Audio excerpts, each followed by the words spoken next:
Hi, my name is Jens Borsell from Fiskefri. Here at the magazine we talk to a lot of trolling anglers, and we are hearing that a lot of people are starting to use the Garmin Panoptix in a very different and interesting way. So I went to Karlebo to talk to Lars Nielsen from Garmin to hear more about it. So Lars, it seems like Garmin Panoptix are getting increasingly popular amongst trolling anglers in Scandinavia, and especially hardcore trolling anglers. Why is that? To understand that, you have to, first of all, understand how Panoptix is different from traditional sounder. All kinds of traditional sounder, you can think of basically one element shooting at the time, and it records a history of what the boat has already traveled over.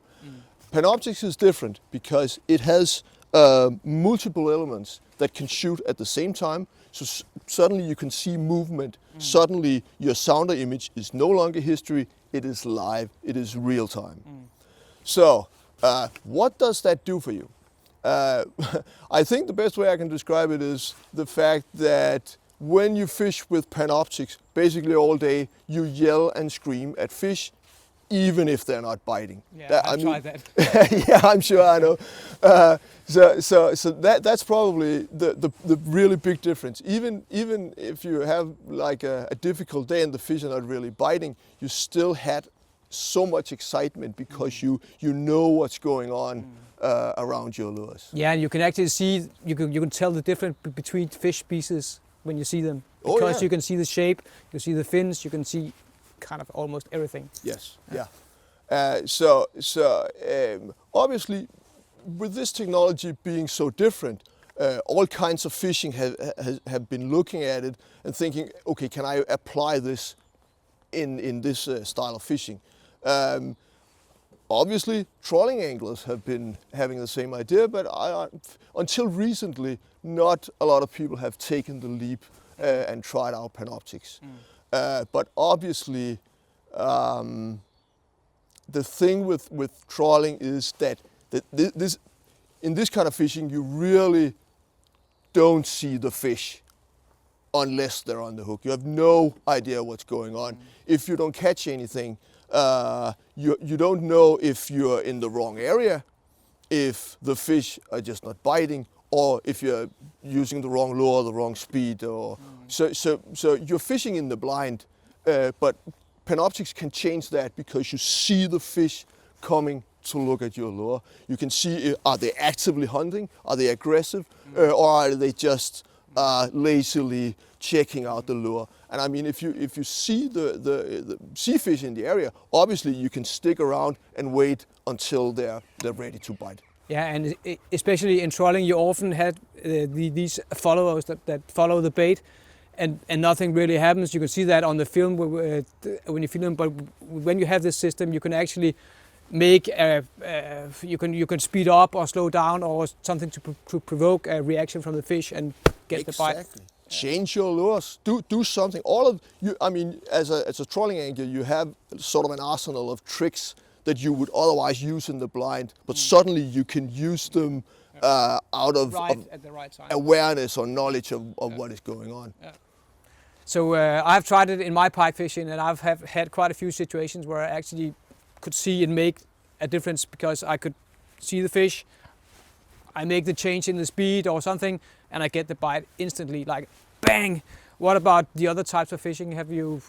Is it doing a big difference there also? Yeah, exactly. And pike fishing is a very good example. And people call me up and saying the exact same thing, that the fish that I mean, people used to use these cameras that you put on your line. Yeah. You go home and you saw all the fish that you didn't catch. Yeah, and they just after the bait. Just follow the lure. Looking at it. Exactly. Without doing nothing. And just being able to just take the rod out of the holder and put it back can be enough to entice a hook, a strike. So you caught a lot more fish that way. And in fact, you don't even need to take the rod out of the holder. You could just like take the line and pull it, because that's faster to make the reactions like that.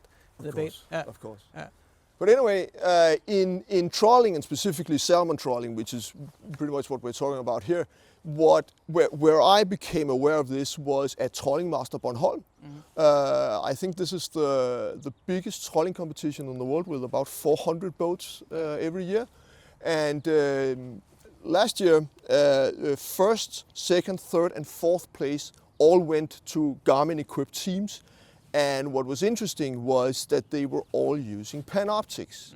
So, and they said that obviously this played a huge part for them because they knew what was going on in their downriggers. So Lars, there's actually quite a few Panoptix transducers. Which one do you actually prefer for trolling, and how do you mount it? What most people have been using is the PS30, sort of the mother of Panoptix transducers. And this is the regular mounting style. This is how it was intended to be used. Yeah, exactly. This on the transom of the boat. And the beam is 120 degrees to the sides and 45 degrees fore and aft.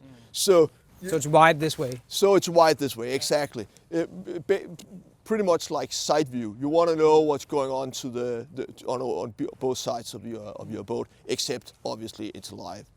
However, and here's the plot twist, because we have this old friend, and he's the legend of legends in Baltic salmon fishing, Pelle Karlsson, and he came up with pretty much a hack of the product where I'll show you over here.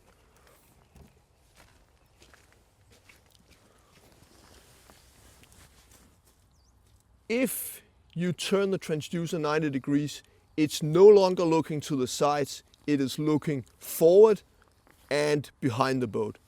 When you're trolling with downriggers, you're not super interested in knowing what is to the sides of your boat. You're interested in being able to look behind the boat, obviously, and forward.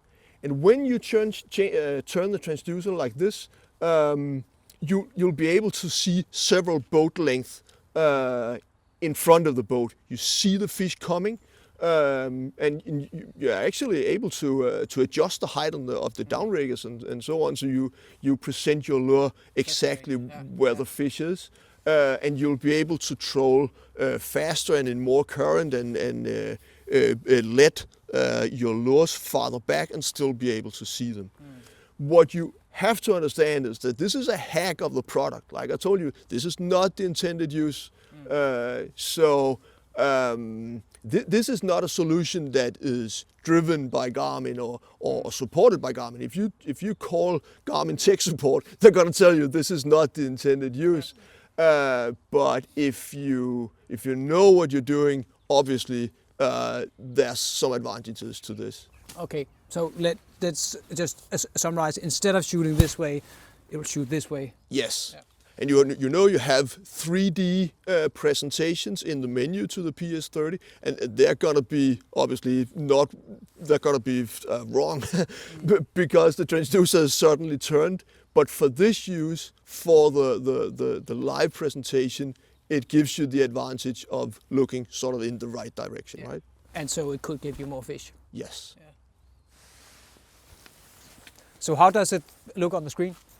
Well, obviously I tested this, we have this app called Active Captain, where you can record what's going on your plotter screen. So I have some screencasts that I want to show you, where you can see everything that's going on. Let's take a look at it. I'll find my iPad. Let me just show you one single clip. I have lots, but it's paused now. But if you had been using the regular mount for this would be starboard and this would be port side.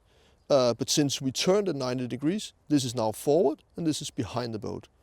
The transducer is at the 0 here, and you're able to look like actually at least 12 meters in front of the boat. Had the water been deeper, you would be able to see even farther. So you have plenty of time to react when fish are entering from this side. Okay, so the boat is moving, saying this way, and this is what we see behind the boat. Yes. Yeah. And this is your downrigger spread, your leads, and your lures here. So let's just play and see some fish. So this is a school of bait fish entering the beam, and there's a gang of cod underneath them. Yeah. The bait fish disappear. The cod look at the downrigger leads and move on to bite the lures.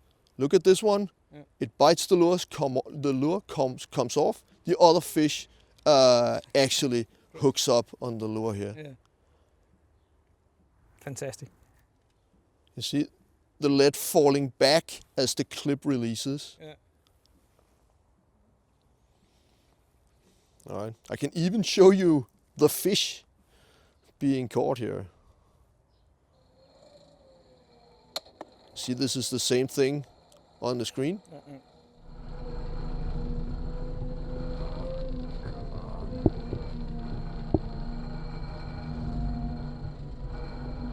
Yes. Haha, it's on.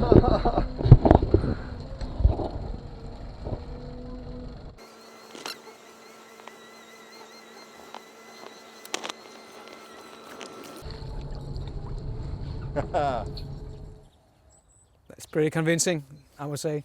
I've tried the live scope also, and it works kind of the same way. Where you can see the fish, you can see the fins, you can see the reactions, you can see every detail you want to see. Could you tell me a bit more about the live scope?